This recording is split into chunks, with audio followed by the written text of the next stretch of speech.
Hello guys, welcome back to our YouTube channel. Kung hindi pa po kayo nakapag-subscribe, kindly click that subscribe button po below the title of this video.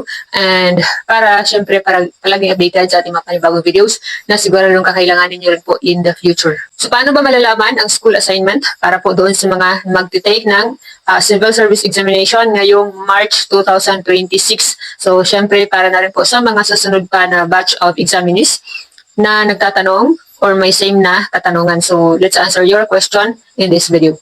So, actually guys, maraming paraan para mahanap or makita yung school of assignment kung saan kayong paaralan mag-i-exam. So, mayroong 4 na paraan based on my knowledge, based on my experience. So, pinakauna is magtungo kayo sa inyong dashboard sa OCSIAS account. Yung mga nag-register sa civil service exam gamit ang OCSIAS account, lalong-lalo na yung mga taga-Region 7 at yung iba pang mga region na gumagamit ng OCSIAS account. So, login kayo ulit doon at hanapin nyo ang inyong transaction details at i-click po ang icon na ito. So, makikita nyo kaagad dyan ang inyong room assignment kung available na.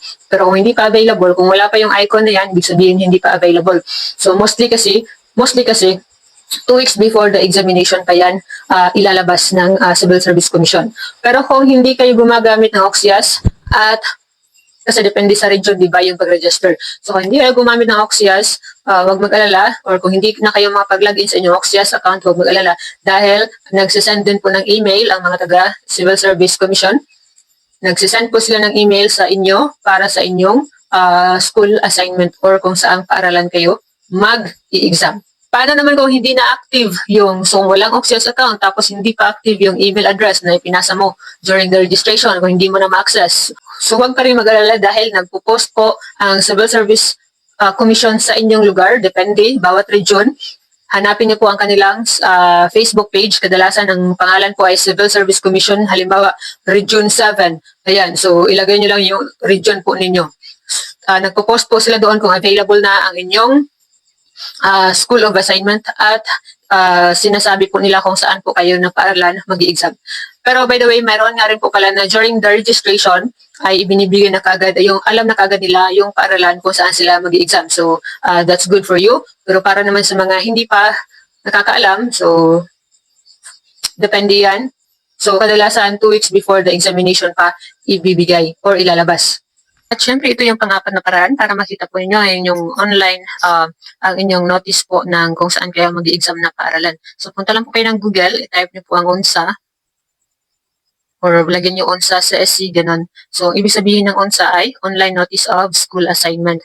Hanapin niyo po ito. Once mahanap niyo po, ganito lang po yung forma ng ONSA. So, bali, type niyo lang po ang inyong apelyido, pangalan, tapos birthday, details of examination at type of examination at isubmit niyo po. So, automatic lalabas dyan ang inyong school of assignment.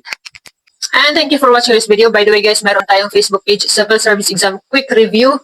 Huwag kalimutang i-follow para palagi po kayo makapanood ng mga videos natin. Mostly po mga review po para sa numerical ability, yung mga basic mathematics po, yung mga videos po natin doon. And so far, we have 82,000 followers at sana mas dumami pa para mas marami tayong matulungan na mga civil service aspirants. So, I mean civil servants, aspirants, diba? So, good luck po sa inyong lahat. Huwag kalimutang i-follow po ang ating Facebook page and click the subscribe button dito sa ating YouTube channel. And by the way, I am Janice Dahersi. Sana po ay masagot ang inyong mga katanungan tungkol sa kung paano hanapin ang inyong school assignment.